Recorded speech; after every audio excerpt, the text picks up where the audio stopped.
we were being told that we are having more than 5,000 deaths, abnormal deaths, what you call premature deaths caused by environmental degradation. And this is air pollution alone. And this is 2019, 1 year alone. So you can imagine if we started letting to these offenders get away with a pat on their back, we shall end up killing an entire generation, Mr. Speaker. So, Mr. Speaker, I do want to say that the recommendations that have been made by the committee are actually very lenient and should actually be followed to the letter, failure to which more drastic action should be taken. Mr. Speaker, I saw a report by one Mr. Shadrach Kithia, who was writing a report for his thesis, I would imagine, for his university, for his postgraduate program, and it was about the pollution downstream from Athi River. Mr. Speaker, we understand that most of our water sources are actually more to the north and west of Nairobi City. And we are being told that the moment you get to Athi River City, the water quality degrades to such a level that the water that is flowing in that river is poisonous.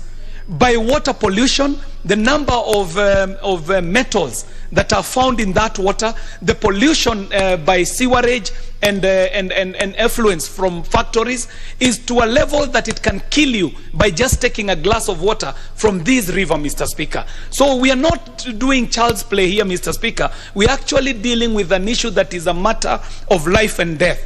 Mr. Speaker, we've got to understand that natural resource depletion, the environmental pollution, high poverty rates, and rising unemployment are all issues that come into play because, as we are seeing from this report, Mr. Speaker, that even if we are waiting, what is more important, I think human life is a bit more important, and it comes right at the bottom of Maslow's hierarchy of needs.